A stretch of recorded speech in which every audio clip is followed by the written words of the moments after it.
কি হাসবি? আমার দেখে ভাই পালাই যাচ্ছে কিসের জন্য রে ভাই?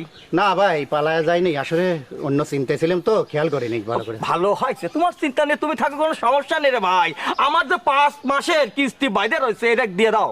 ও ভাই দিয়ে দেবো না, আপনি তো জানেন যে আমার আব্বাটা অসুস্থ, আজ কিছুদিন ধরে আমার ব্যবসা বাণিজ্য ভালো যাচ্ছে না ভাই। ওরে দিয়ে ভাই, দেবো না। ওরে ভাই, আমার আব্বা তো অসুস্থ, তোমাকে কিস্তি না দেওয়ার জন্য আমার উপর তো সার কষানি দিচ্ছে, আমার তো চাকরি যায় যায় অবস্থা। ভাই আজকে তোমাকে যেভাবে হোক কিস্তি দিয়ে জাতি হবি। বস কয়টা দিন একটু একটু কয়টা দিন আমাকে সময় দেন, আমি দিয়ে দেবো না টাকা। তাই? সময়টা খারাপ যাচ্ছে তো। তাহলে তো তোমাকে কয়টা দিন সময় দিতেই হয়, তাই না রে ভাই? যেহেতু ভালো মানুষ তুমি, হ্যাঁ, ভাই। তাহলে জামাটা খোলো।